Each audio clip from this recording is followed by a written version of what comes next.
So today, back squats, snatch pulls, and that's it. I procrastinated a lot before coming out here, but did mow the grass, which didn't take that long.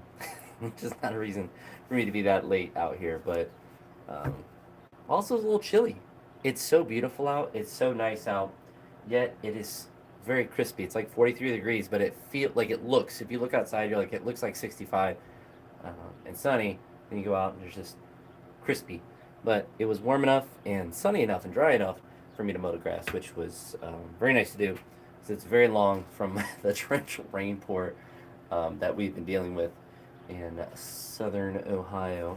You see some of the stuff in like downtown Cincinnati. You can see how, thankfully not anywhere where I live, but further south, you can see how much rain we were getting, which is not fun. But tentatively, the goal is to get to 200 kilos in the squat for a single, and then drop down to 160 kilos for 3 sets of 8. So, pulls, what would I put pulls at? Probably like 120. Yeah.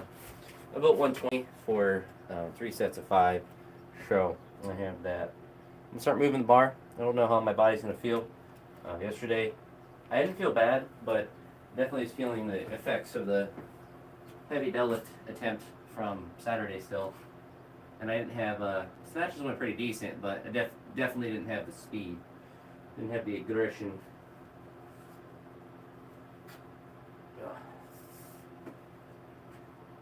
Yesterday I did a lot of upper body accessories as well. So my triceps were quite sore.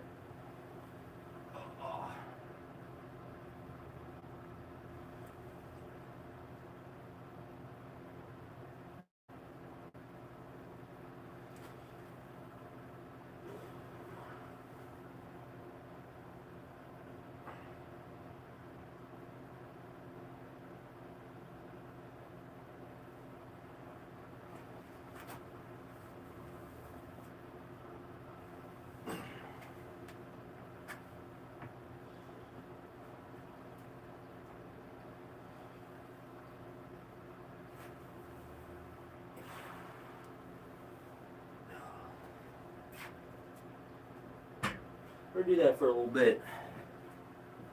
I don't feel too bad, but I don't feel too great either. So, basic warm up. No weightlifting shoes or anything like that yet, but I'm gonna keep hammering on along.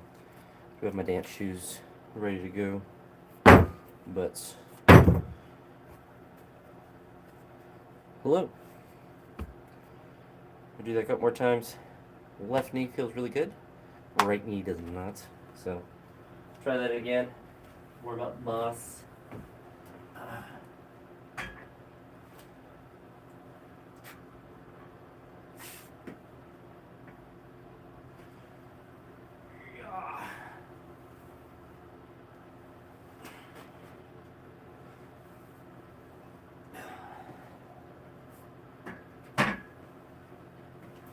About good enough.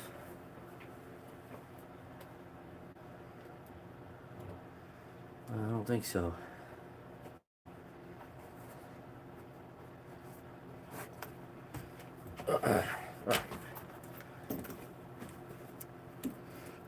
We'll get the shoes on and the wraps on.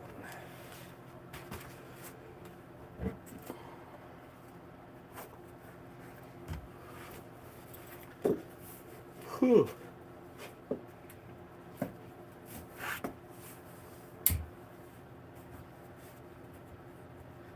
Well, unfortunately, unless you're talking about the Easter Bunny, I'm not really very much obliged to sharing your delusions about a crater. Unless it's the Easter Bunny, that guy's for sure real.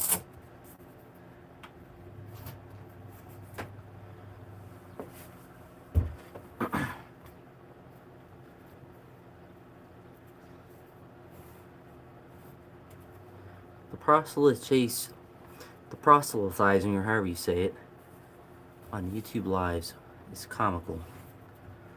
It will never cease to just confuse me and amuse me. Because but for why? But for why? I guess it probably makes you feel good about yourself that you think you're doing something productive. It doesn't really cost you anything, like any effort in the real world to like go and help people. So saying stuff like that makes you feel like you did something productive. You tried to help someone when in reality you didn't do anything. So yeah, I don't know what to tell you.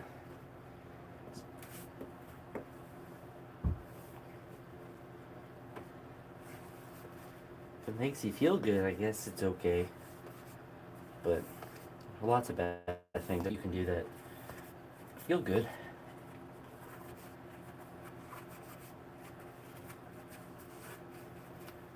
Trying to proselytize on YouTube lives of someone doing exercise. It's kind of a weird flex. No pun intended. But you do you. You hit that next live stream and you spam them the same kind of jargon that you spammed here. And you live your life. You do your thing.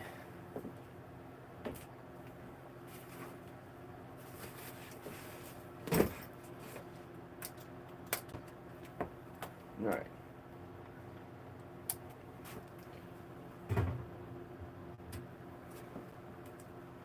Do another set of the bar with all my equipment on. A little sip of the green tea. Oh, that stuff's hot. Woo! Muy caliente, about burnt my tongue off.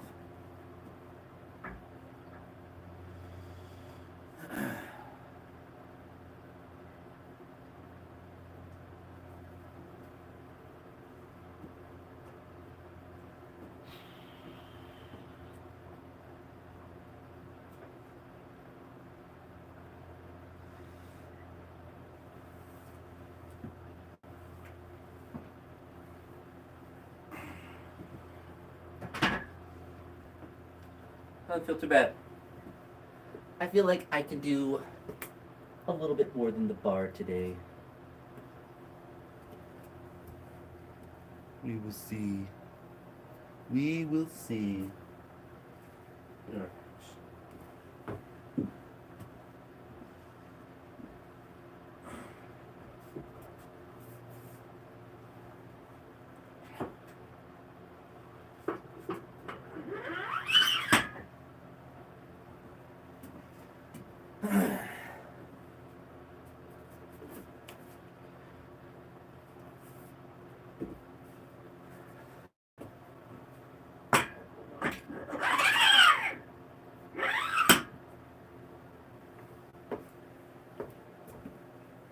Alright.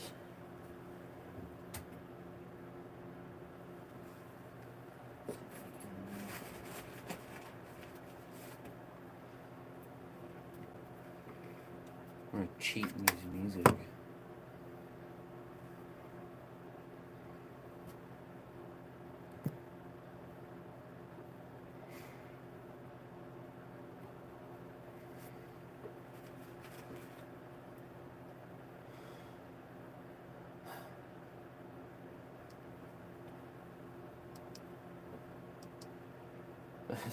I left this phone on. It's at 10%.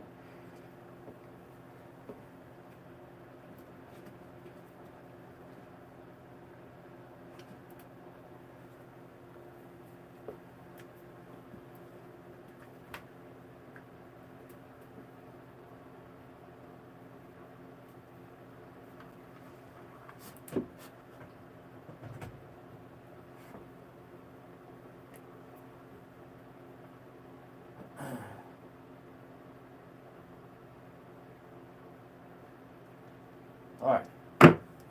It's time.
All right, one day.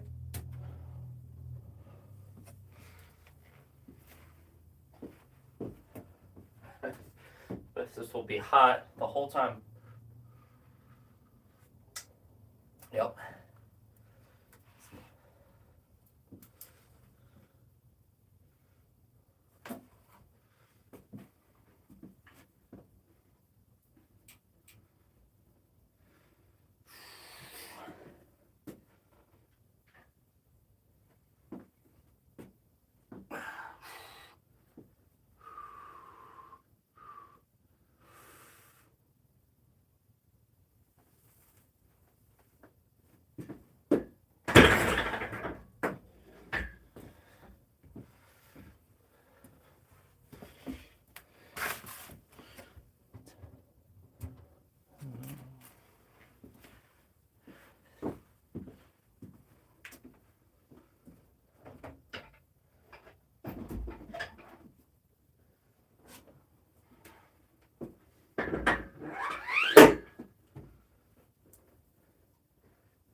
Yeah.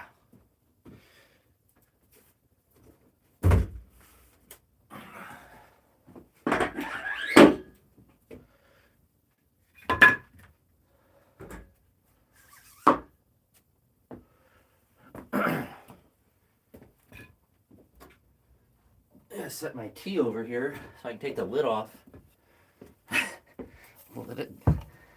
Let some of the heat get out of it. My new water heater thing works great. Well, we'll do well.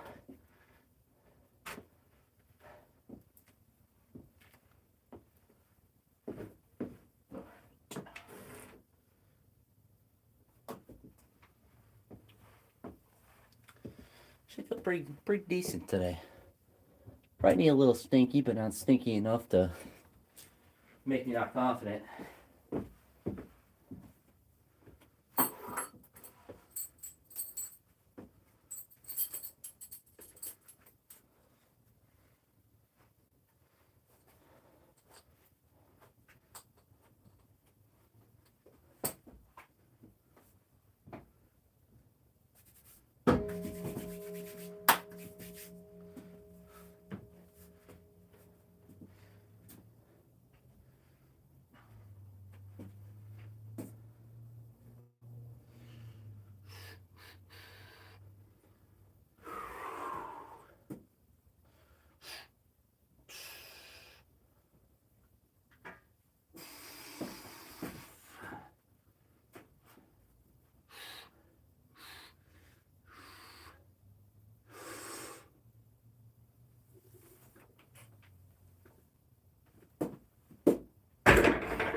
We did it. We did it.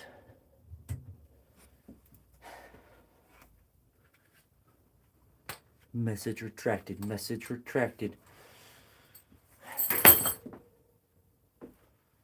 All right. So 200 is the minimum top single. Honestly, with how good 170 felt, might be ahead of schedule for these next 3 weeks, which is pretty nice.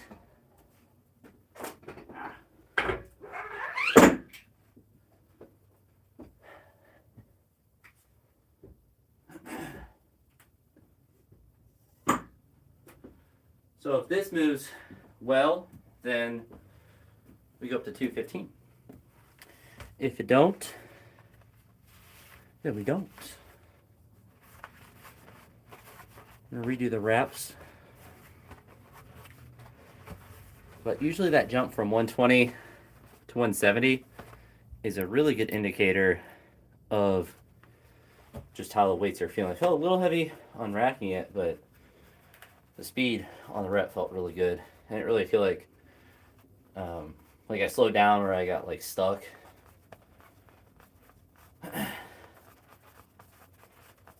Doesn't really happen too much with 170.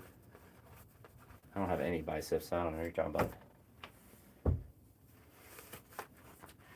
I train biceps about once in a blue moon.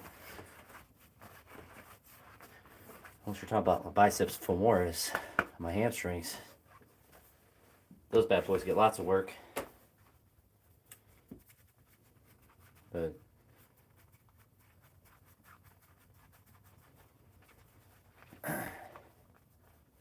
yeah, so the general progression was to do Olympic weightlifter. General progression is to do 200 this week, and then next week go up to 215. But if I get to 215 this week, that would put me like one jump ahead. So then the third week it was to do 230, but potentially if I'm moving like this right now, and I still hit the volume markers of the drop sets that I'm looking to do, then next week could be 230, and the week after that could be a PR attempt. But we first have to make sure this moves good, and if it doesn't, then it's okay. Because the plan is this, but if it feels good, we push. We push. 750 pounds, never? Jeez. In a squat? Are you crazy? If I dedicated myself to deadlifts, I probably could do it in a deadlift, but not in a squat, buddy. Wow. That sounds really heavy. Ah.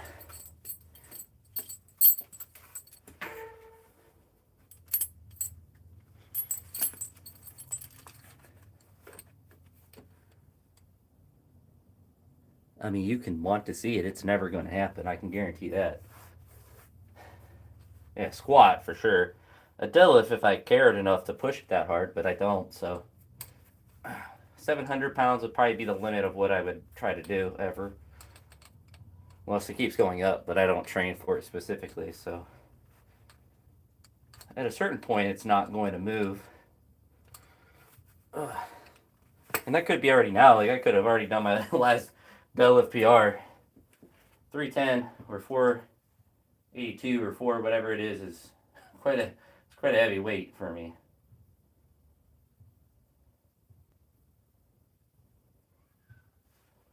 All right. So 750, not happening. All right. So this is 200 kilos though.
What's up, Hills?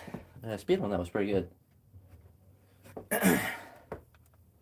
Now, wasn't the best part? I wasn't really even that hyped up for it. It's pretty casual. Focused up a little bit, but certainly wasn't. I wasn't dialed. Yeah, breed was good.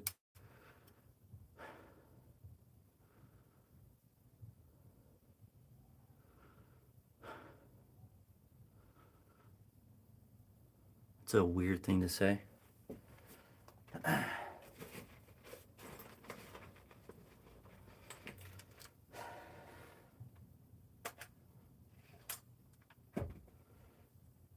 No, I hope you lose your scavenger hunt. I'm not helping.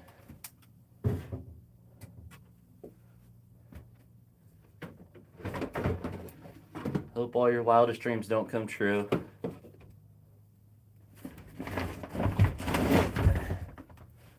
Ideally, you'd stub your toe later today, too.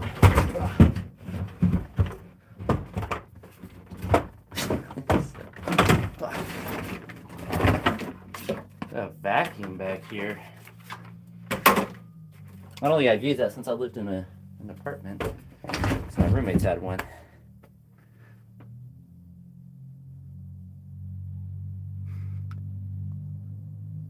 Yeah. Front squats are hard though. Oh. Alright, I'm glad I took the lid off my tea because that stuff is. I'm surprised I don't see it boiling. It's so hot. It'll cool down eventually, I suppose. Alright. So my original plan was to stop at 200, drop to do sets, which the drop sets are still going to happen. And I originally was going to go 215 next week, then lower volume on the drop sets, and then 230 there. But that felt good enough to where I don't even want to just do 215. We're going to take a big boy jump and do 220, and then do the drop set still at the same 160. And then that would potentially allow me to do 230 next week or 235. Allow me some flexibility there. Or, I mean, honestly, like 220 for the current numbers I want to snatch and clean jerk is sufficient for the most part. But when you're peaking, you kind of want to push your strength a little bit, I would think.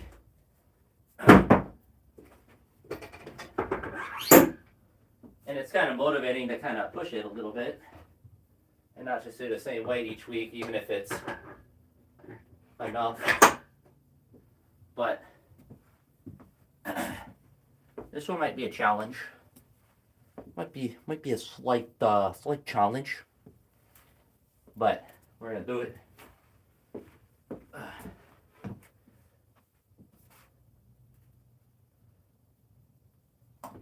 And we're gonna try to make it look good.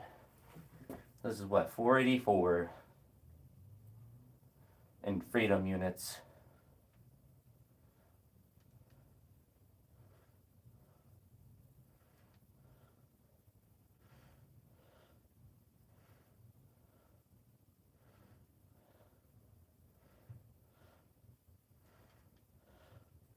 All right.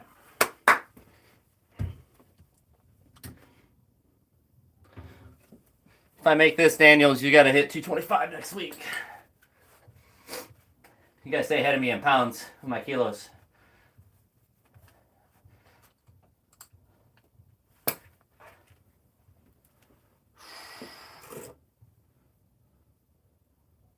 All right.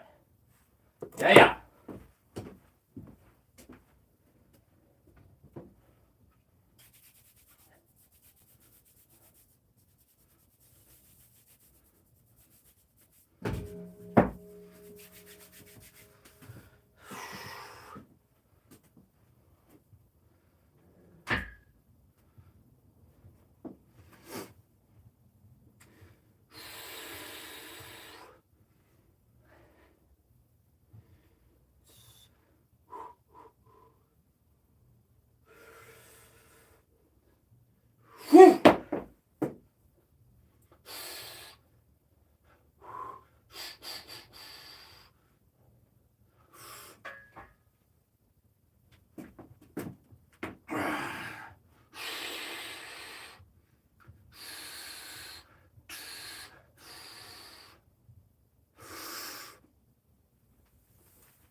Definitely got out of position a little bit. Uh.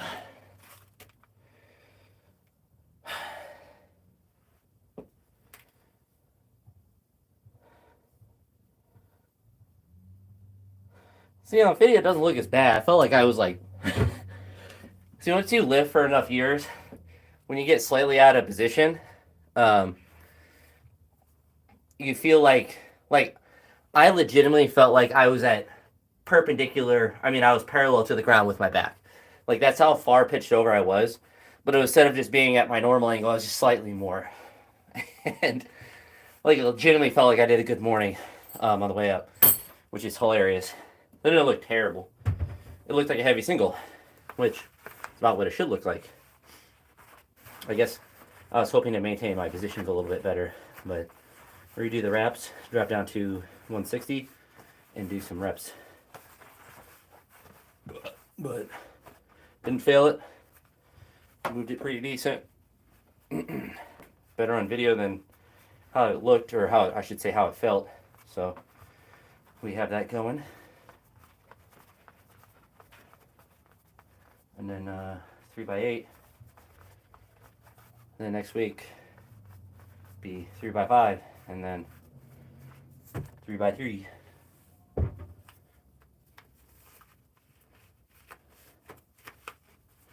We'll see though.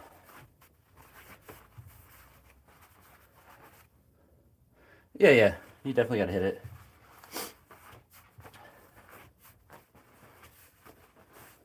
You don't have a choice. You are morally obligated to PR your front squat well.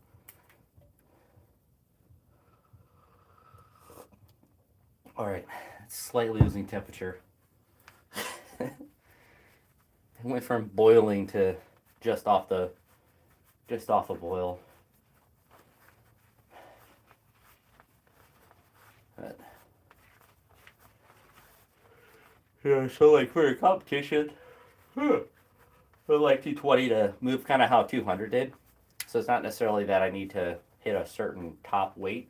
You just want that heavy single to move progressively better. So if I can get 220 to move how 200 looks today, then I would be in a good spot. Still would mean I would be trying to squat more too. So I mean, that's usually what that indicates. If you can move well in a position.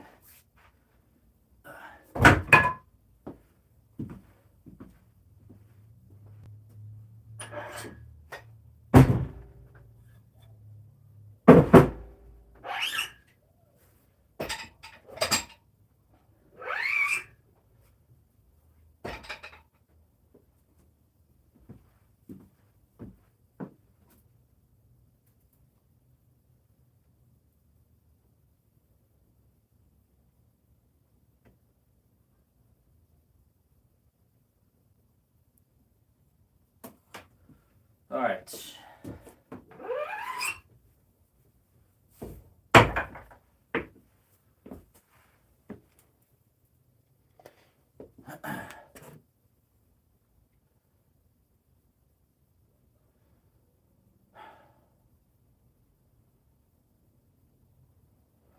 Had one of my shorts start to pop off. The 150 kilo block clean and jerk. What, 26, almost 27,000. Actually, it shows it has almost 28,000 views, which is quite enormous for. Yeah, what's up, mashing? But the 20,000 I have on the one short is kind of bonkers. I think I've had one. I think it was also 150 kilo clean and jerk from the floor at like 60 some thousand views. But those are by far the two most best performing. 150 kilos. You can do that weight for whatever reason, does well in the algorithm. I guess it's a pretty common weight that people do for whatever lift. I guess maybe like squats and deadlifts usually. Maybe that's why they pop off, because it's, people think it's going to be not a clean or whatever. I wish I could snatch it. That'd be cool. All right.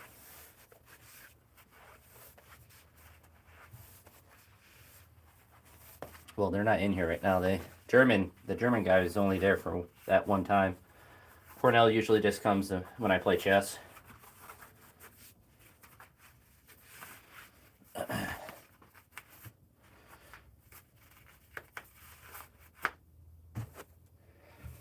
Believe it or not,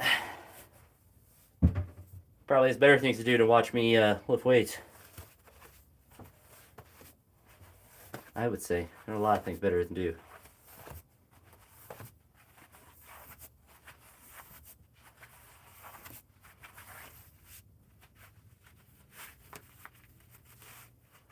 Alright, so 160 for 3 sets of 8 does not sound very fun, but it must be done.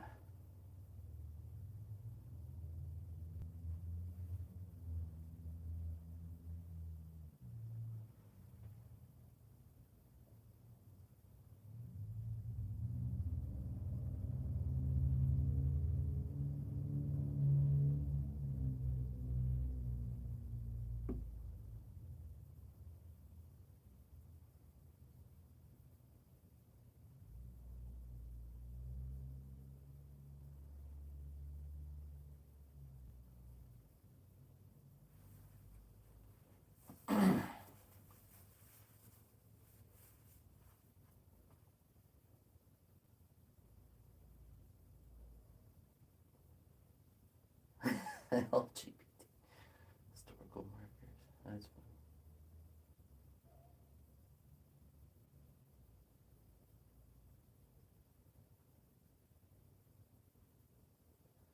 Gosh, these spam articles, like on my phone, I can scroll to the side and just look at clickbait articles, essentially. That's what Google likes to show. People who don't put a lot of effort into creating good content, they just have to SEO their content.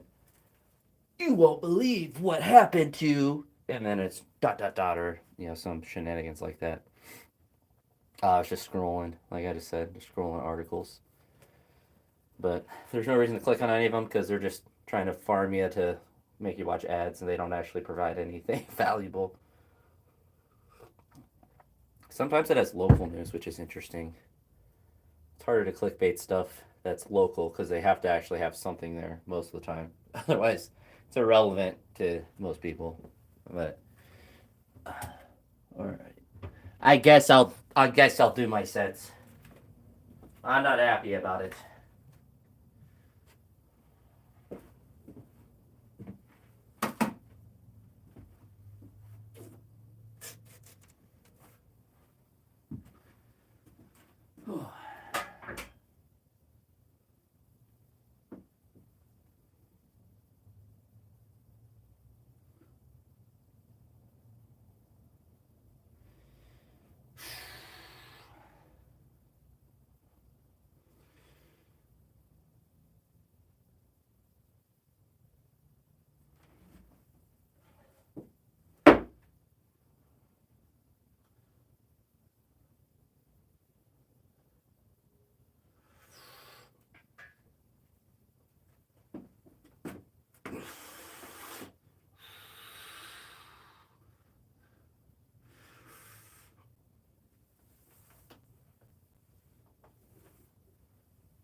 That's not fun.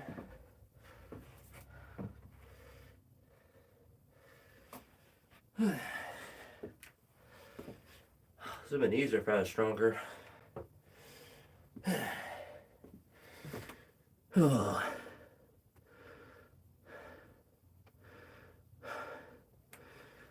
Oh.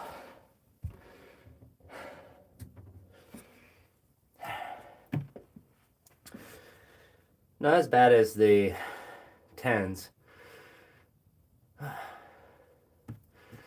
but it's 160 kilos, so 352. Squat reps aren't fun.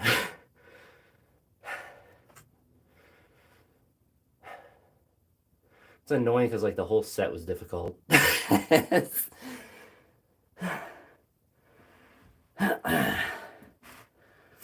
But first one is usually the most difficult when you drop down. It'll usually take a while before doing it. Once you're kind of in the rep mindset, then it's a little bit easier.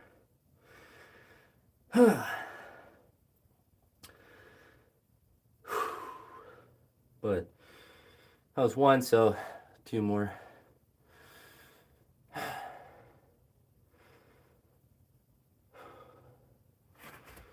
Dos más.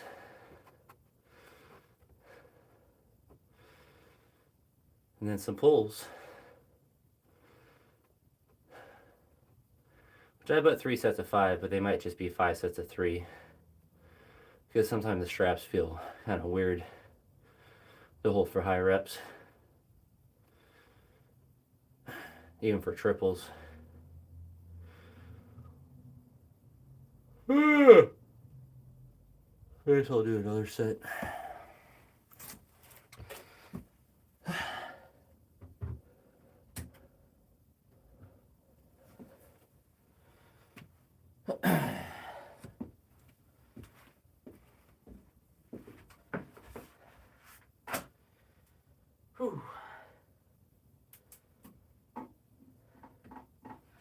Oh, I'm not excited.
It sucked though.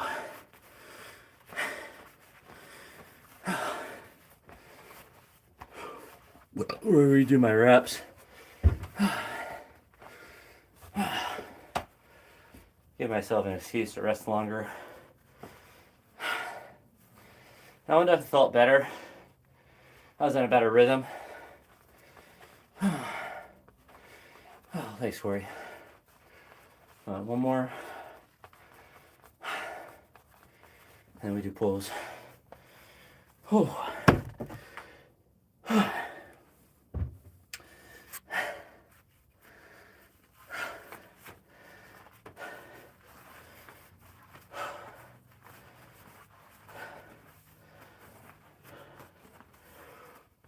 Every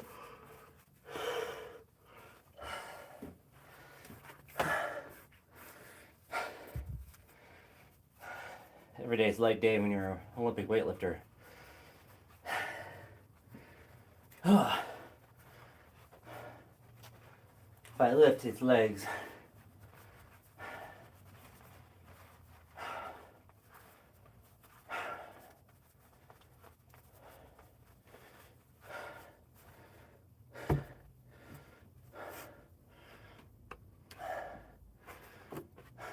You should squat deep every time you squat. There's no reason to do partial reps. Full ROM. That's what I'm hearing is you squat once a week. One full squat. One fake squat.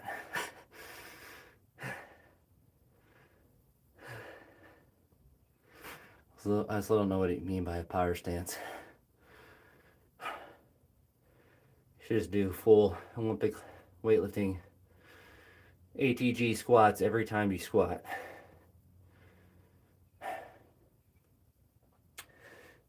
Especially if you care about the muscles, growing your muscles in your leg. Do the deepest range of motion your body lets you do. And strength too, really. Care about sports performance or aesthetics. Should squat deep all the way.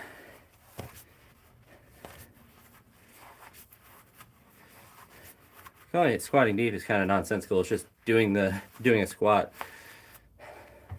If you don't, you're just doing a variation of the squat.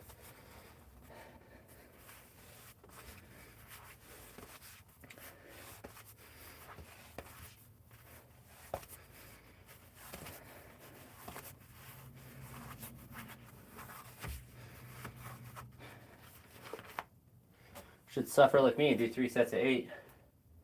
It's fun. Such great fun.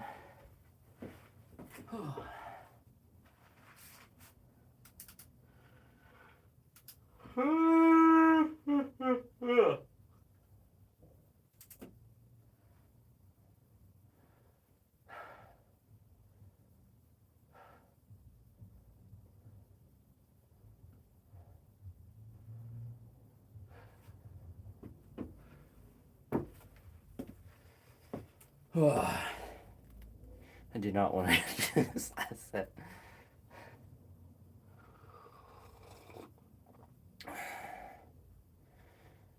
Green tea tastes really good though. It's finally cool enough where I don't burn my tongue and throat from drinking it. And I should put the lid back on. That's gonna be nice to enjoy when I go in too.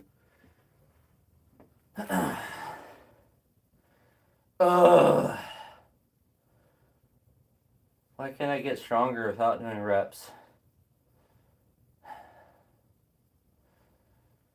Why must I do repeticiones? ¿Por qué?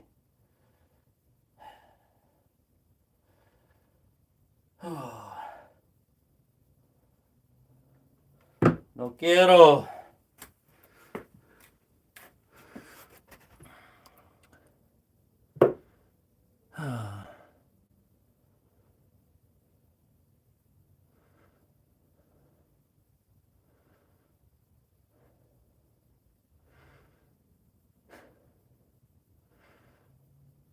You go 225 to 315 to 405 for sets of 10.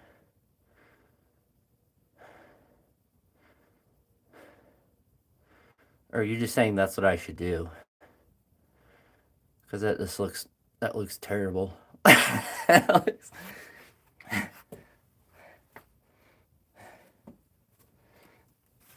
looks absolutely brutal.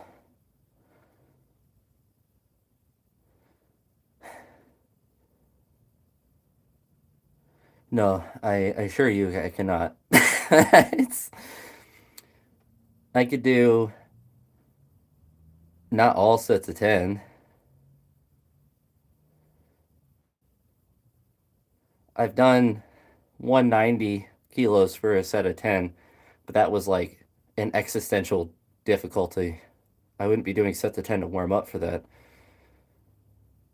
So what you're saying, kilos, was I'd go 60, 100, 140, 180 for sets of 10.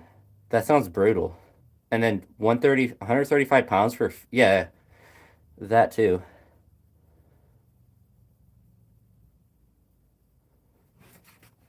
135 for 50 reps, that's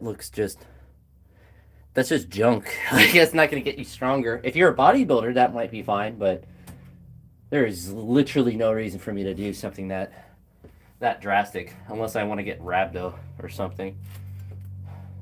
You don't need that many reps. Body weight wouldn't matter for that kind of reps.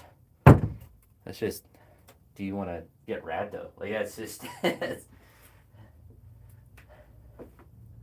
that's what, 225, you can consider that a working set. 315, another working set. 415, and then dropping down to do that. Like this, it's like 5 sets of 10, and then you're like, oh, let's just do 50 reps after that. That's actually psychopath behavior. I would probably wouldn't even do that on like a leg extension or something. That's maybe that's good loading for like a single joint movement exercise, like a leg extension. But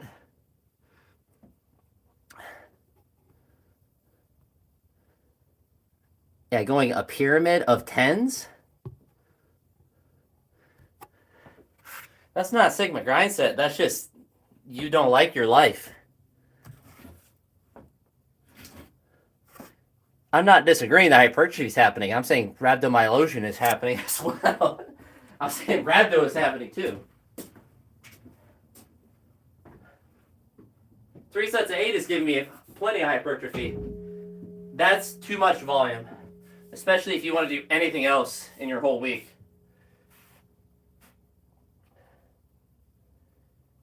And a lot of that working down with like 135 pounds for a set of 50, that's junk volume. You're just getting hypertrophy from that. And I don't care about hypertrophy per se.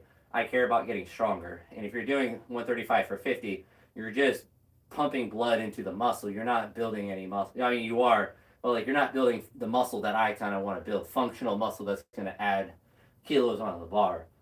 And maybe I would say a set of 50 is probably never useful. Well, sets of 10 are certainly fine, but that kind of rep scheme is like, I worked up to 220 today for a single because I want to practice the heavy singles, and then I'm doing the drop sets for the volume, and so I'm getting enough hypertrophy and strength work.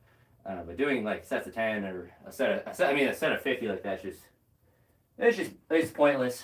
And I've done 3 sets of 10 at the same weight. I've done a top set of 10, but I didn't even, on those days, I didn't pyramid up I didn't do 10s on the way up. That's just wasting all your energy when you could work at a heavier weight for those reps.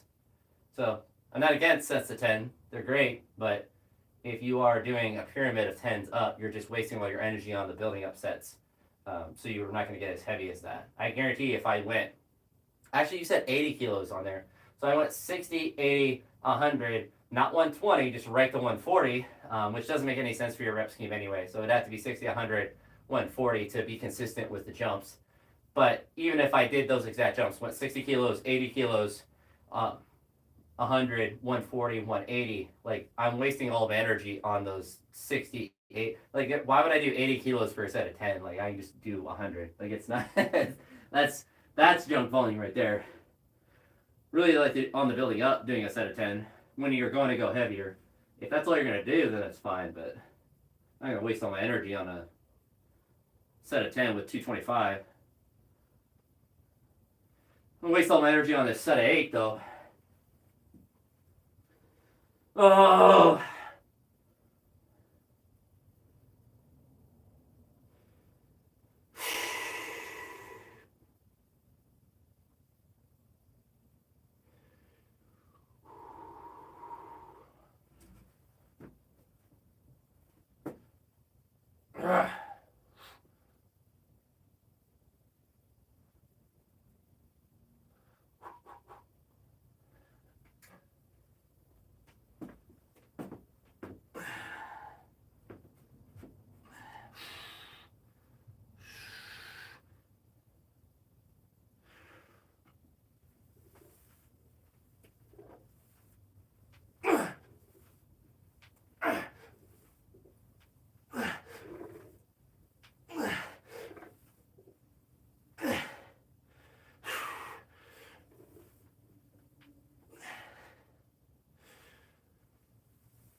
Because you got me all hyped up with your maniac rep scheme.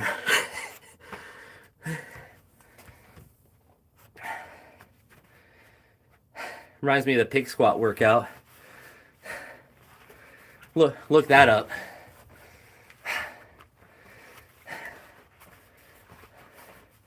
That's got that same energy.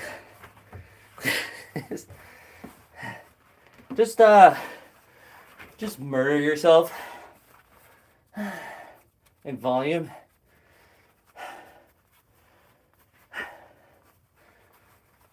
Oh.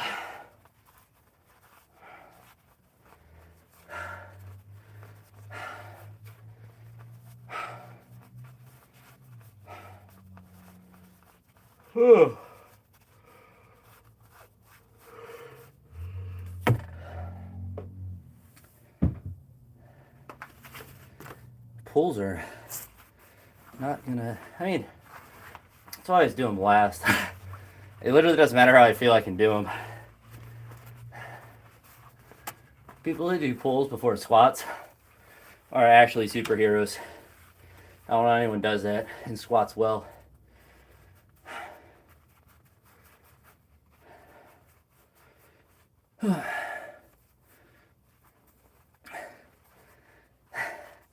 Well, you should do 135 for 10, 185 for 10, 225 for 10, then 315 for 10, 405 for 10, and then drop down and do 315 for 10, 225 for 10, and then do 135 for 50. Why not? I've heard that's a good rep scheme. Load it up there. You do that for squats, I'll do that for deadlifts.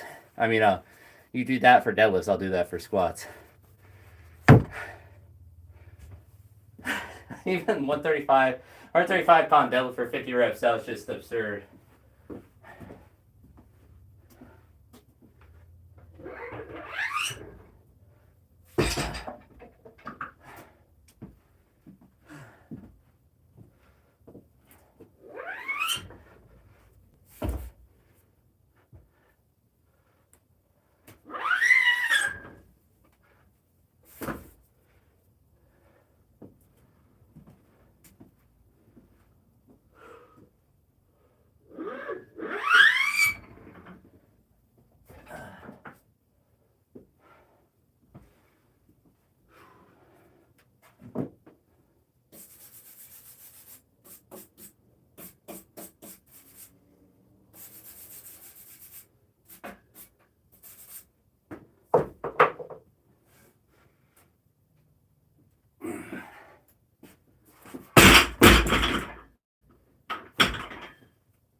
You know what you should do is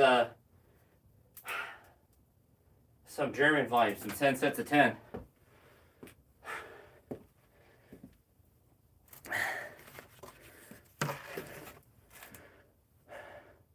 If you want to actually get a better deadlift, though, you shouldn't just do singles. That is actually absurd, too.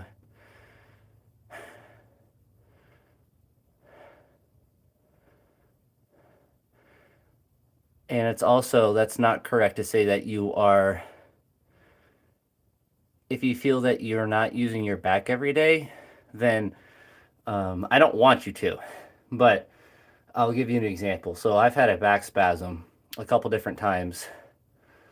And when you have a back spasm, you cannot stand, you cannot move, you cannot exist. It is very difficult to do literally anything. So to say you don't use your back every day, you literally use it no matter what you're doing. Otherwise, you would just lay in a fetal position, like when you have a back spasm, and not be able to get out of bed or do anything.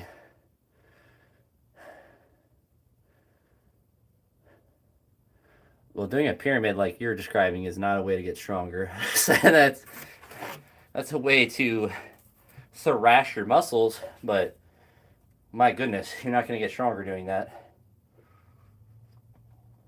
You will get very sore though.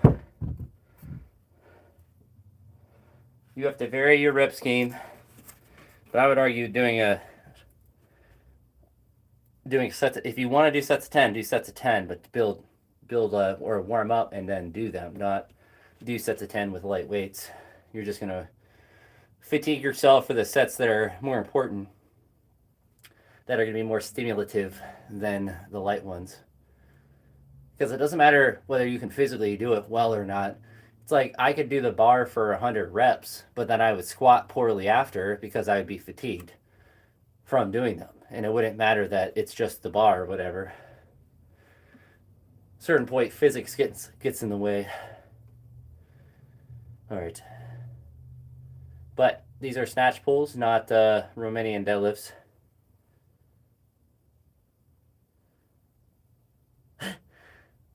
See, slam bars, that's where I'm different. I want to drop the bar immediately. I do the first rep, but I'm like, I hope I fail after the third rep so I don't have to do 7 more. I hope to fail in every rep. When I was in my little rep phase, when I was trying to let this left shoulder get as good as it's going to get, I was like, all the rep sets is like, I'm just going to go until I can't. And I just like, I get done. I was like, I'm so upset that I did. Like, it feels good to accomplish a set of 10 or 8 or whatever the rep scheme, the goal was for the session for like a top set. But I was like, I don't want, that's what I got to. I think I did 200 kilos for a set of 7. And I was like, I'm fine with just 1 rep. If it moves slow, I'll stop. I was like, I'm fine any of these reps. Like, it could be 1 rep, it could be 2, it could be any number. I had no idea how many I'd be able to do, but I was mentally okay with any number.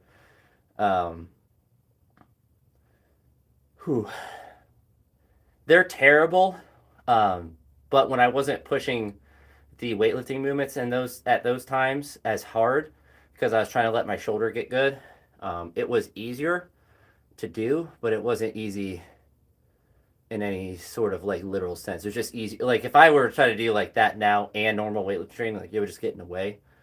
But it is possible. I definitely went overboard, but for me it was kind of like I kind of had to go that hard because I needed something that gave me that drive, even if it wasn't 100% optimal. So if I was just doing like normal squat training, I would just be bored during the week because I wouldn't, I most likely wouldn't be doing like hard squats every day or squatting every day.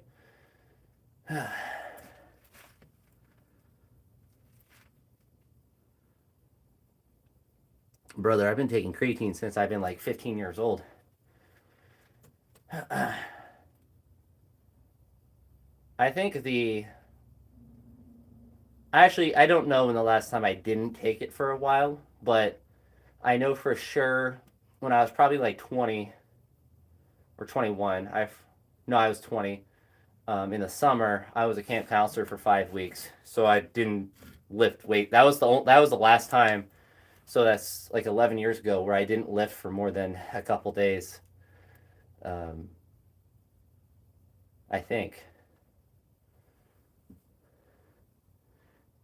Well, Hills, you should take creatine. That's not even like a controversial thing. It's cheap, it's effective, and it's like one of the most well-researched supplements. So for me, my creatine, it for me it doesn't like there's no wrong way to take it as long as you take it every day. If you get about 5 grams and you take it every day, you're gonna have because it builds in your like it stays in your system. It's kind of like you can kind of view it as like being hydrated. Like you're not just gonna drink water before and after you train. You're gonna have it throughout the day, so you're always hydrated. Not that you necessarily need creatine throughout the day, but like if it's in your system, it's in your system. If you're hydrated, you're hydrated. It doesn't make you cramp. The only actual side effect that I have seen that I think is legitimate because I've experienced it a little bit is a little bit of like indigestion. If you take a lot, I would say, especially if you're not used to taking it and then you just like take 15 grams, a whole bunch right away.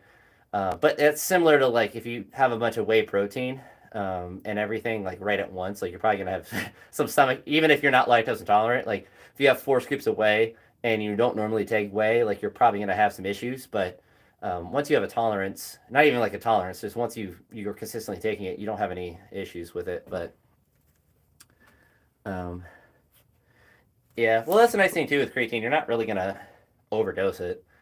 I mean, I would assume that the amount you'd have to take would have to be. No, I don't. I think that's placebo for you because I've taken very hefty doses, and have had only stomach side. That's the only side effect I've ever had from creatine is a little bit of like indigestion, and not even like um, just kind of like a stomach thing a little bit. Not enough to like I would say not enough to impact like how I lift or how I exist. But it's similar like if you just take a bunch of whey and you don't normally take like 4 scoops and you suddenly take 4 scoops, like you kind of just gotta go to the bathroom if that makes sense. Yeah, I actually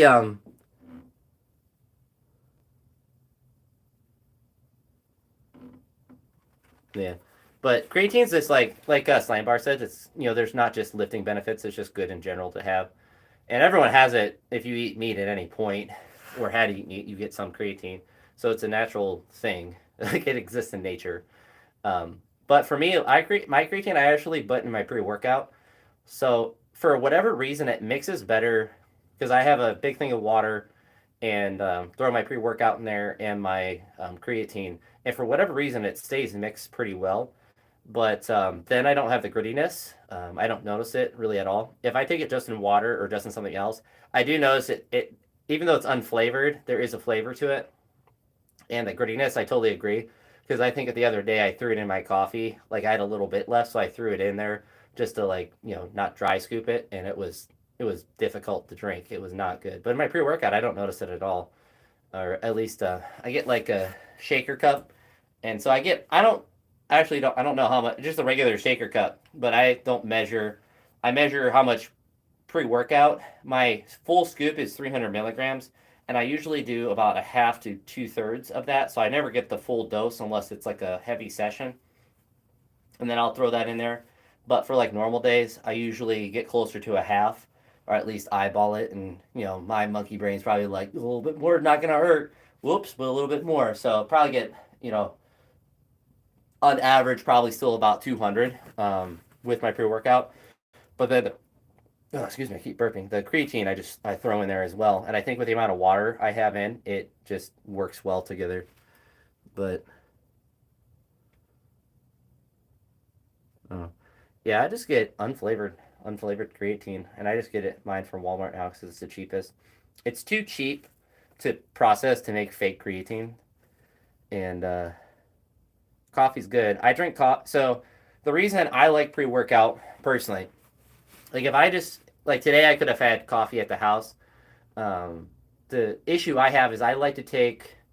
So I'm kind of weird. I drink my pre workout on the way home from work. So I have all of my pre workout drunk by like 4:20, 4:30. And that way, in my mind, it is processing through my system, and the half life is a little bit easier for me to go to sleep. If I wait till like right before I train and I take it, um, then it's gonna be 5 o'clock or whatever when I get home, and then it's going to be in my system that little bit longer and make sleep just a little bit more difficult. But I like to do sessions occasionally where I just drink coffee, um, but I don't want to say I don't trust coffee because I love coffee, but if I was going to like do a super heavy session, I wouldn't want to depend on coffee because the brewing methods can vastly change how much caffeine that you're getting. And with pre-workout, I can drink it on the way home. I don't obviously have to brew it in my car, so I have that convenience factor, but I also know pretty close what the amount of caffeine is, which makes the caffeine content more consistent. But yeah, like I drink coffee every day, so I have that. I have a lot of caffeine every day. But I don't know what a quart is. A quart sounds like a lot. Slam bars, you should probably not do the nicotine gum. Drinking egg whites. I don't know. I don't like egg whites. I just eat regular eggs. I don't really track calories or anything. I just eat enough and track my weight. Yeah, I feel like that's just I don't know. I mean, like if you enjoy doing it, it's not it's just protein. So I just eat food, but I'm also don't need to watch my weight. If anything, I'm trying to gain weight. So like before I came out here to train, I mowed the grass, but then I I cooked some food. So I made just some beef, and I don't know how much beef it is. Um, it's remarkable. Um, but I made some beef. I threw some cheese in there. I threw, I think, 2 eggs in with it, and I don't know if I did anything else to it. What else did I eat? I felt like I ate something. I had some candy before I came out as well. I ate some sort of carb. I forget, but yeah, the now my brain is trying to think about what I had. I don't know. I had some form of carb. I forget what it was. Shows you how much I really think about how what I eat. But um, maybe it was just the candy. Maybe that was the only carb I had.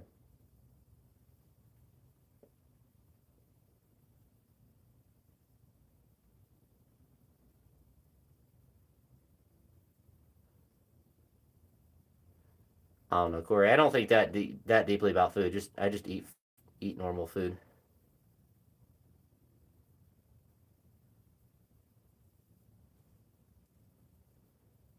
Yeah, he drinks egg whites.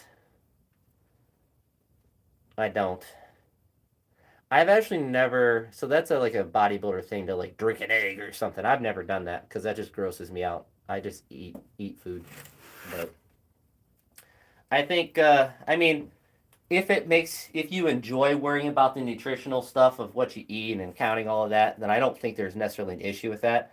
I just don't really value it. I know if I'm gaining weight or losing weight, and then my lifting performance, if I'm doing enough nutritionally, and I just eat the same kind of foods all the time. So I'm pretty like my lunch every day is a ham sandwich, literally every day when I'm at school, and the weekends it's different because I just eat whatever. But like every day lunch is exactly the same thing. So then sometimes breakfast, like today, I actually quite a bit. I had 4 pieces of toast, I think like 4 eggs, and oatmeal with milk in it. So quite a lot. Normally I don't eat that much. Usually it's just like eggs and toast or just oatmeal or something. It's just whatever the vibe is that morning. And then I just track my weight. So if I like feel like I've lost weight, or if I literally look and I see that like my weight is a little bit lower, then I just eat more. And then dinner is just kind of like a I won't say free for all, but just eat a lot. I don't. That doesn't sound good. I mean, Corey, you could just eat eggs. I don't think I'd want to taste water with a hint of egg. That sounds it sounds diabolical. But and sometimes for like last 2 weeks for when I would go to school, I would take in a shaker cup just a protein. So I'd have like 2 scoops of whey and milk, and that would be like my because my lunch at school is until 1:25, so I have to wait a while. So I'll eat breakfast, at 6:30, and then not have lunch till 1:25. So I usually like to have something in between. But if I feel like this morning I ate enough, then I don't really worry about it. I don't really get that hungry before then. Um, he used a mirror. Yeah, Lee Priest is. I mean, as long as you eat mostly the same things, you really don't need to track it because then you know like generally what you're getting and what you're eating. So you don't need to be like stressed about it like that. Now, if you're a bodybuilder or something, then obviously you kind of have to dial that in a lot more because nutrition is going to be a lot bigger of a factor. But yeah, the Lee Priest method, I think that's probably better for 99% of people. Most people know if you're eating mostly good or not, and if you're eating, like if you're cooking most of your own food, you're making it, you know what's in it. It's not Cheez Its. It's not things that are all, not that processed foods are necessarily the end all and be all, like you can't ever have them, but like if most of your stuff you have to open up in a package and you don't cook it, it's probably not the best. You should probably cook a lot of your food. You probably should have to prepare it in some sort of way, whether, oatmeal, it's not a crazy thing to prepare, but like if you're just opening up a package of whatever to eat in the morning, probably probably not eating the best. And there is obviously exceptions to that. I'm not opposed to any of that stuff necessarily, but just eat mostly healthy foods and weigh yourself consistently. Then you kind of know where you stand. And then if you care about, um, yeah, Corey, I don't know about that. 200 grams. I don't worry about that. But I don't know anything about anything. That much I do know. Oh, these polls are going to be so fun.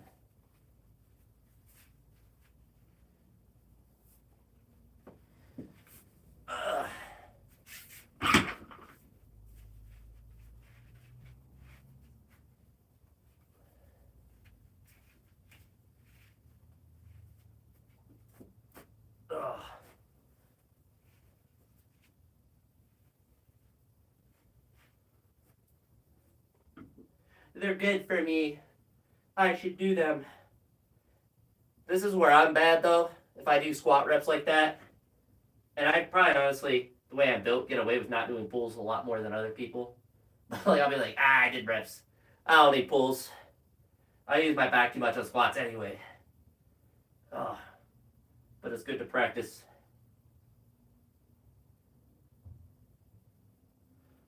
Oh,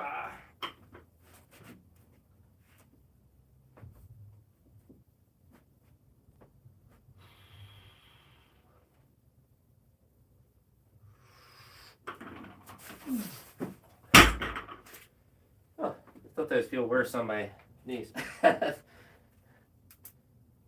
My left knee actually feels pretty Gucci right now, which has been surprising. I felt it a little bit on 200 and on the 220, but not really that much, and nothing on the sets prior or on any of the rep sets. So that part is good.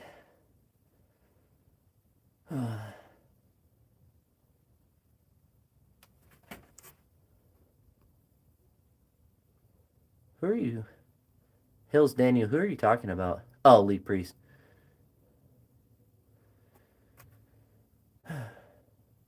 Who's Slam Bars? Who are you talking about? She's very knowledgeable. Or are you saying he's? I'm very confused. I am a befuddled. Well, this is also where, I put to do 100. We're just gonna follow what I wrote. I know it's good.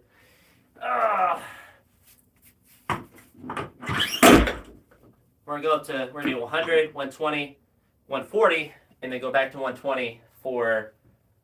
I put 5 sets of 3, but I feel like that's too much, frankly.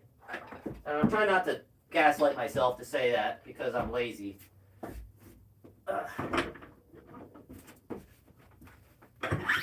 But I feel like 3 sets of 3 is going to be sufficient. But I also feel like I'm gaslighting myself. No, I'm not. Because it's 100, 120, 130. So I'm basically doing 4 sets of 3. I'm gaslighting myself until I will do 1 maximum rep deadlift. This is how it starts. I don't need to do 5 sets of 3. I might as well just do 1 single. I already did reps.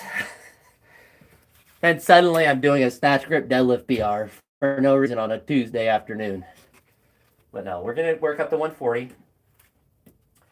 Maybe we do 140.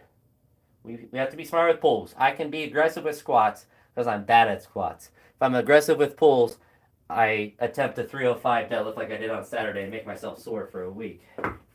Not literally, but a lot more ramifications when I go off what I want to do for pulls than for squats. Because I'll make the deadlift. I'll fail a squat and be fine. I'll make the deadlift and ruin my life. All right.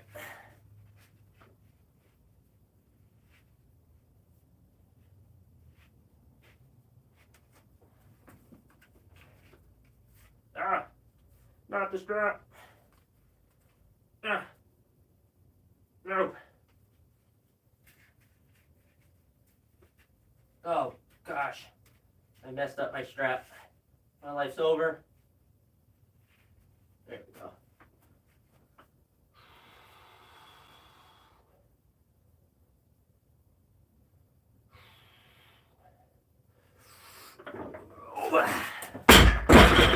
Ah! Literally could have snatched that.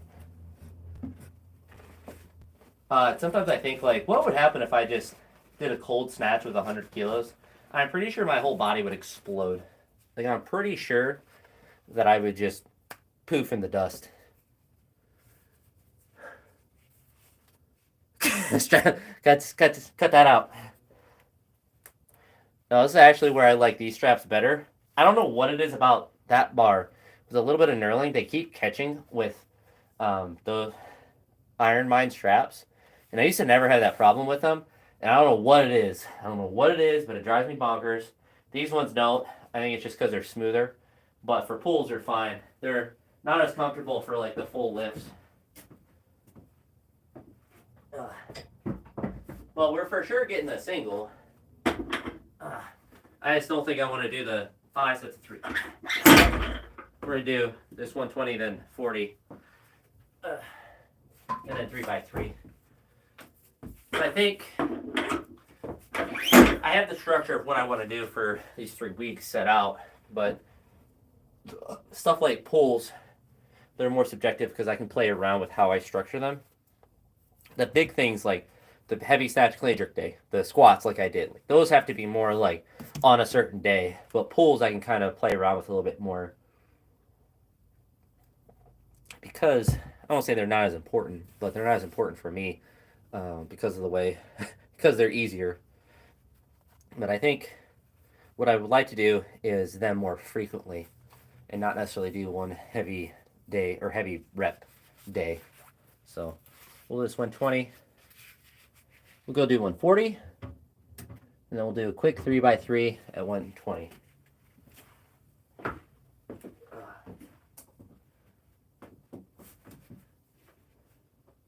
Unless I can't put a strap on anymore.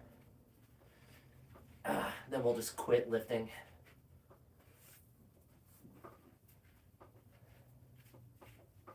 I'm going to keep this one a bit closer.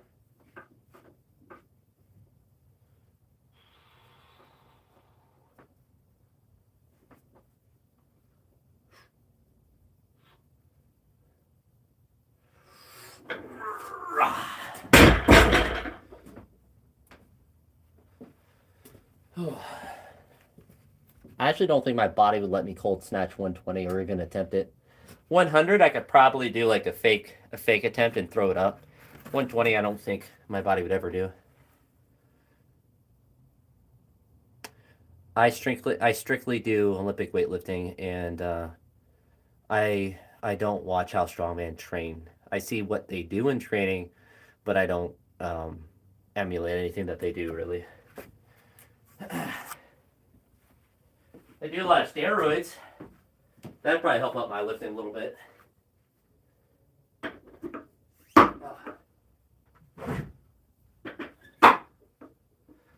But strongmen just have to train like CrossFit, where they just do random stuff to get good because the events are kind of random. Obviously, they have to be really strong, but they don't have consistent things that they do at every competition, which I don't like because it convolutes everything.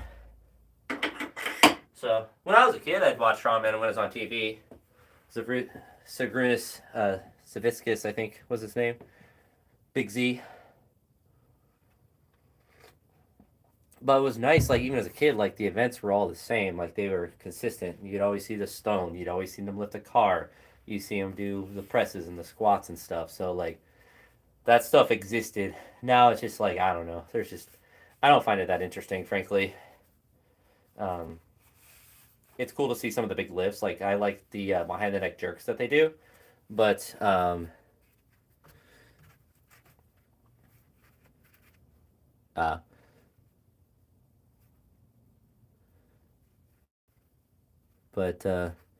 yeah, seeing them do like the overhead stuff is kind of interesting to me because it's the behind the neck jerks or them just doing jerks is interesting because they can do so much weight. But yeah, as far as like their style of training, like I would never try to do that.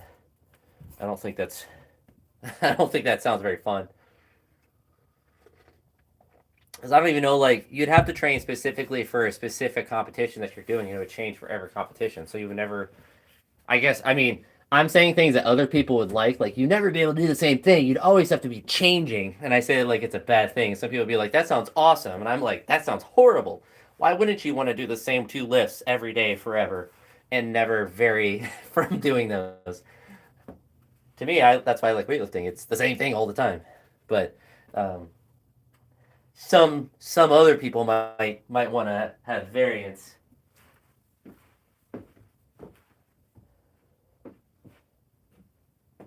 If I could do the same exact training session every single day, that would be so awesome.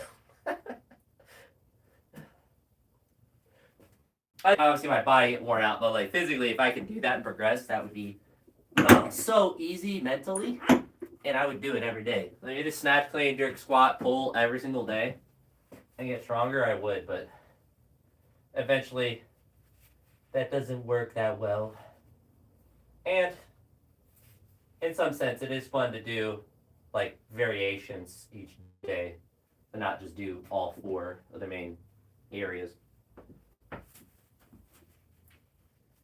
It's like today, mentally, it's not as difficult, even though the squat reps were. It's a lot different than doing snatches and stuff. It's just mentally harder in some sense.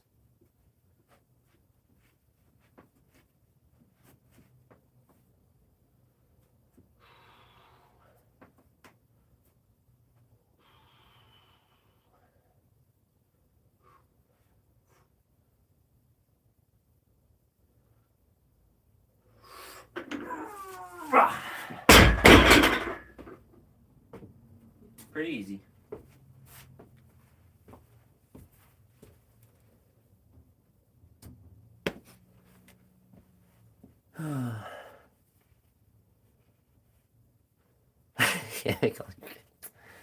I mean, if you're really like new at lifting, you probably can. Just do clean and 10 rep front squats, and then jerk.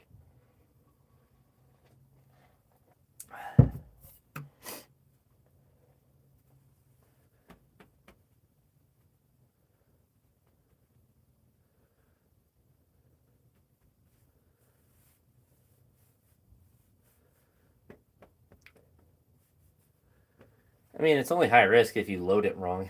That's like any lift is risky if you don't load it correctly. But yeah, if you're not mobile, then it is for sure. If you have really poor mobility and you just randomly do it, then yeah, probably not good to do. But if you have the athletic ability and the mobility, then I think it's one of the most fun things you can do. It's athletic, it's fast.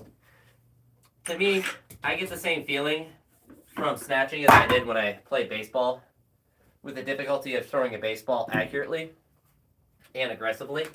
Is very similar to a snatch because you both have to be accurate in how you move, but you also have to be very fast and explosive as well. So the mental processing of what goes up in my head when I'm trying to do a snatch well is very similar to when I played baseball and was trying to pitch well.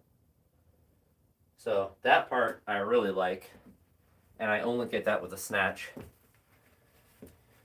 Because it's very, you have to be fast and aggressive, but also accurate.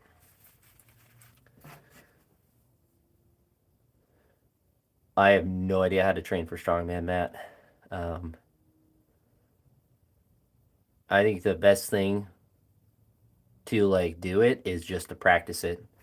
If you're trying to do overhead, I mean, that's 100% depends on what you have to actually train for. Like, if you have to do log, just do log. But if you're trying to think of like how to progress to doing like a jerk, then I would start with overhead press to push press to like power jerks and push jerks and stuff like that. And then you could practice splits, but I see a lot of strongmen that just do power jerks and stuff. So I was, overhead press and then, push jerks and stuff like that. Basic, like what Zach Tellender, but like how to do a jerk. That would be good. But yeah, I have no idea how to train for strongman. Clean jerks are much more dangerous than snatches. That's I've I've gotten hurt many more times on a clean than on a snatch. Snatches you can just jump out of if you don't want to die. Cleans you just break your arms. But yeah, man, I'm not sure about how to like add that in necessarily, um, because I don't know how to structure. I don't know anything about the structure of strongman training in any sort of specific way, other than just like generally getting strong. But how I have it in a week right now um, is like yesterday. Was it yesterday? It was yesterday.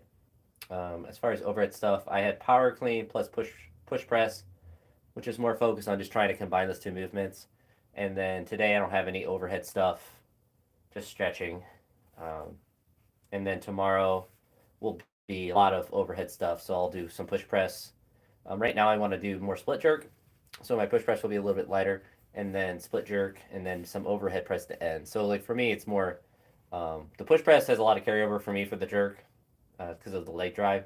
And then the overhead press is just for strength, so it's not really for the not necessarily like the build technique. It's just for strength.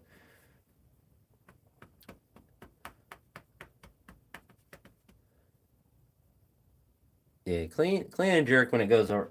Well, and I will say clean and jerk. Really, weightlifting is not really that dangerous for the average person. Most people like it's one of the safest lifting methods that you could do. Just safe sports that you can participate in. It's when you see people like their elbows explode or they dislocate an arm or something.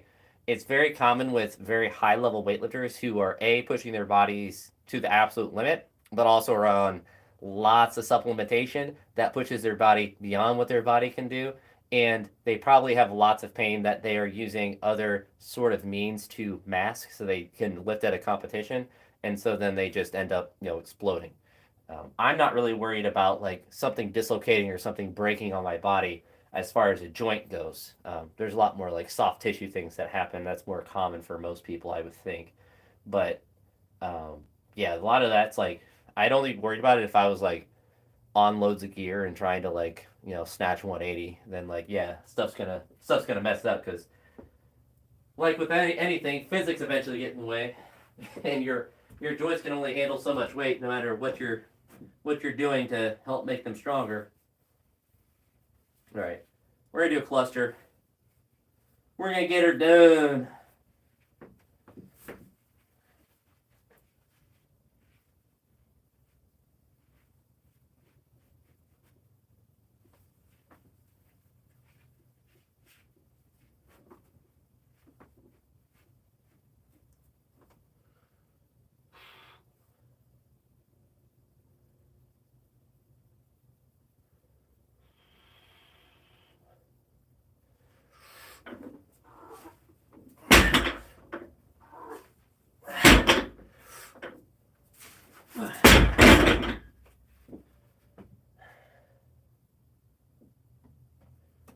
Glad I'm actually doing these without any knee sleeves or anything on.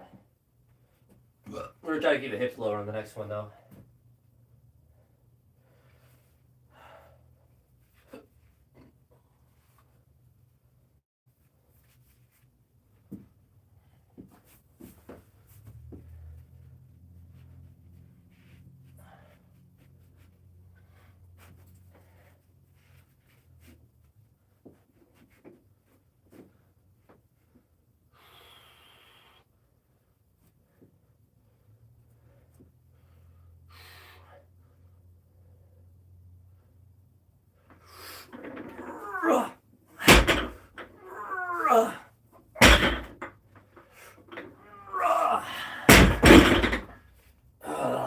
I'm being more dramatic about them than they actually feel. They don't feel too bad.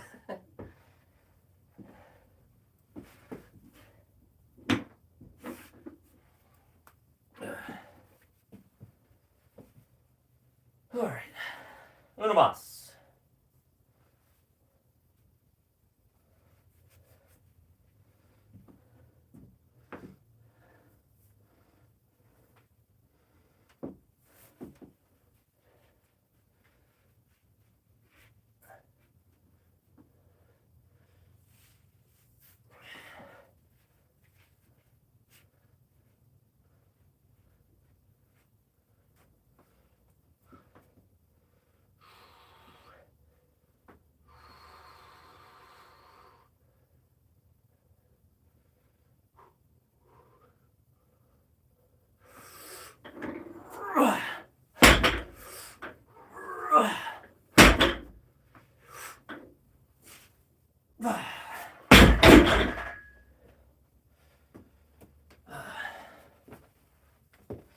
Blah.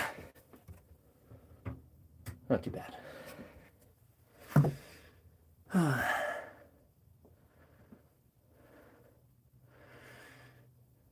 Yeah, I would just look into like doing push presses, like figure out how to do those, because that's kind of like an extension upon your overhead press, and I'm sure there's some benefit to moving heavier weight above your head, but yeah, obviously overhead press, but just look like what a strict overhead press looks like, and a push press, and then like a push jerk and stuff, and you kind of see they lead into each other. Like if you're gonna overhead press 80 kilos, you can push press, 100, then you can push jerk, 120 or whatever, and it could be large variances of that, but the idea is the more if you leg drive and get under, then you can do more weight. And that's everyone's goal. Get more weight on the bar.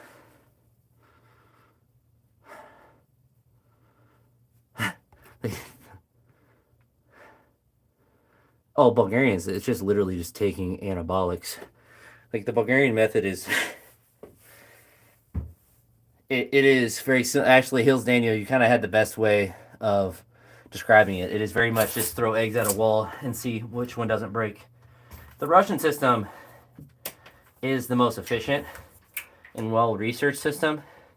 It's just not fun and sexy and exciting because it's just do repetitions. That's essentially the Russian system. Do reps, and do reps. But yeah, I mean, like, that's the assumption with any system, is that there's going to be anabolics involved. And literally the Bulgarians just were like, we're just going to max out and throw everything. Like, maybe theoretically a Bulgarian method could be the most efficient because it's the most specific, but the Russian system is the most efficient to creating the most proficient lifters. And it's hard to say that the Russian system didn't work because they've had so much success when they were, not banned forever for all the political reasons, but they always have really good technique, a lot of good athletes, and so Tony, explain the sleeve controversy because I don't understand it at all. I don't know why there is one. I don't know what it's about, and I just don't care enough to like actually look into it.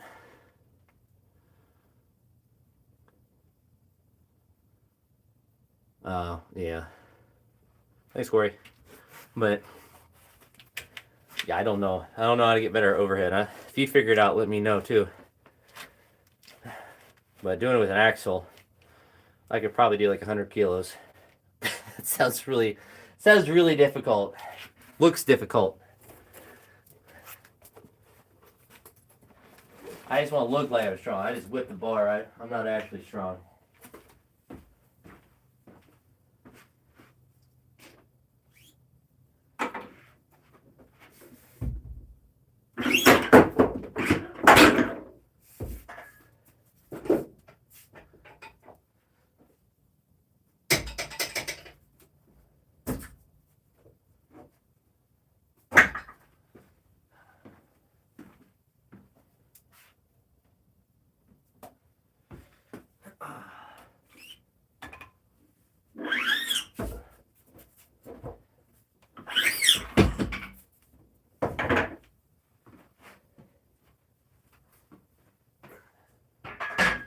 But yeah, like with an axle, if you're getting under, I don't know how to train that thing. Split jerks are probably the most efficient way to lift the most weight, but it's also the most technical to do.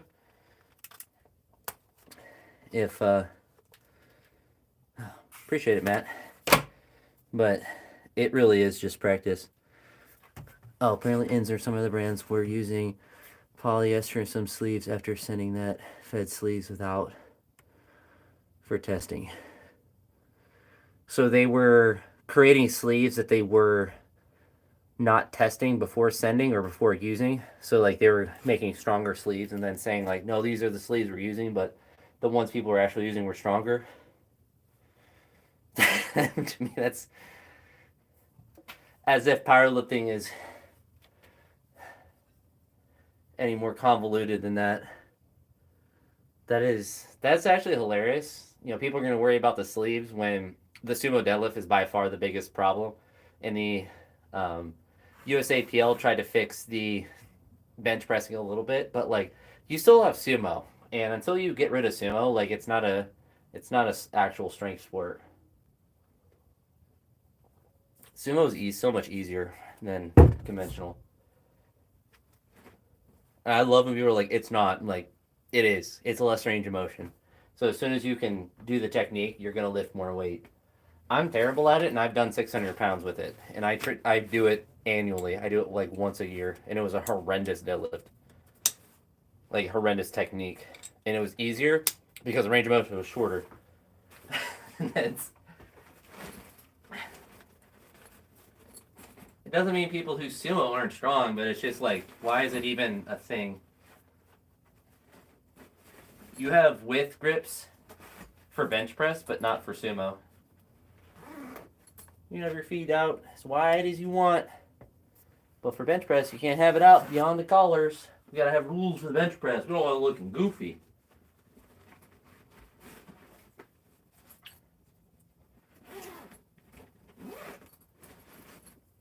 But I don't know. I think that's where powerlifting has the ability to make the sport very cool to watch from an aesthetic aspect, and that's where Olympic weightlifting has it built in naturally. Like it's really cool to watch, even if you don't do it. Powerlifting, like when it gets towards like the edge, you have people doing sumo and like really ugly stance squats and the like crazy arch bench press. Like aesthetically, it just looks bad. So then it becomes like to me, it's like why would I even care what someone can do in this weird motion? Like I want to see someone that can do a regular squat. Like I still find like the big squats impressive, but like um, yeah, like the 2 inch ROM benching, it's like I like the argument. It's like, well, it's you want to lift the most weight because it's a sport. Like I get it. Like that makes logical sense. It's not wrong, but aesthetically it looks dumb, and like I don't respect it. Like I don't respect a 2 inch bench press. It doesn't matter if it's 1,000 pounds. It's just like I suppose maybe that's the exception. Like if you're doing, it's kind of like the Jamal Browner. Like if you're sumo deadlifting and you're doing 1,000 or 1,100 pounds, whatever those guys do, like that's still impressive. But like that's it. Like that. Like unless you're those people, like if you sumo deadlift like 700 pounds, like I know it's easier than doing conventional. It's like, I mean, people do, especially you can see it. It's like extreme with like really small lifters, really light lifters. They can get away with like really wide stances and leveraging their mobility, which is fine. It's more of just like a rack pull than anything. But um, to me, it's just like why I want to see how they're. I guess to me, I don't respect it because I don't do it. It would matter more if I did it, but I don't really have an issue with like low bar squats and like the way people squat. Like USAPL, when they measure squats, like you usually have to squat pretty deep. So I don't really have an issue with how they do squats. But bench was goofy for a while. I don't know if it's any better. I don't really care about bench press. But for deadlift, like if someone's not doing a regular deadlift, I don't watch the video of it. And there's only see that's the thing too is like it's deadlift or it's sumo deadlift. It's a different lift, and it's like doing a regular squat or a pause squat. It's just completely different. I don't. That's a problem. Like with me, like I get like the hate with low bar if it's the extreme, like kind of like the French person, like you're pitched over like a folding chair, like that kind of extreme low bar. But like most people who are doing low bar aren't really that. Yeah, I don't have as much of an issue with that because I think there is a lot more nuance with where you put the bar on your back than necessarily like with like sumo. Like it just looks wrong when you're doing sumo as far as the stance and like the wide, the small ROM bench press. But there are people that have like hybrids and like really high bar, low bar, and then like in between. I would say my bar. I don't know actually where necessarily where mine would be considered, but it's not like I guess as high as theoretically possible. But I just put it where it's comfortable on my back, and certainly what I consider high bar just on top of my traps. But I don't know. It's one of those things that's like does Ray Williams and those guys do they low bar? Like not really, because they're so built well for squats. So I don't necessarily like I don't know. I guess maybe they low bar and they're just built so well it just looks high bar. It's hard to be able to tell exactly though. I don't know, but yeah, to me it's like the squats I have less of an issue with because you still have to move the weight, the full range of motion regardless. Sumo, you literally don't. You just literally get to do less range of motion. I mean, it's actually very similar. So if I have to shoot a free throw, I think it's what 10 feet away to shoot a free throw. It'd be like, all right, if I can step really far, then I can jump forward 2 feet and only shoot from 8 feet. Like, of course, it's going to be easier if I'm shooting my free throws from 8 feet. I might make it still from 10. I might have a higher percentage from 10 feet. But if every free throw I did was from 8 feet, most people would have an easier time shooting a higher percentage. And that's what sumo is. It's just a shorter range of motion. But I don't know. Like to me, it's low bar doesn't bother me as much as long as the depth is there because you can see the depth regardless of what's where the bar is on someone's back. When you got sumo, there's no rules. It's just straight shenanigans, and I'm not about that. But that being said, I'm out. Thanks for hanging out with me, guys, and watching me suffer. Thanks for stopping by at the end, Tony, and reminding me about that the powerlifting controversy. Because I see memes about it, and I just don't understand it. Because I'm like, I'm not in the weeds. I'm not in the weeds of that anymore. Nor was I really ever that deep into it for equipment stuff. But I guess back when I did powerlifting in 2017, 2016, 15, that time frame, it was pretty standard. There wasn't really a lot. But see you, Tony. See you, Hills. Bye.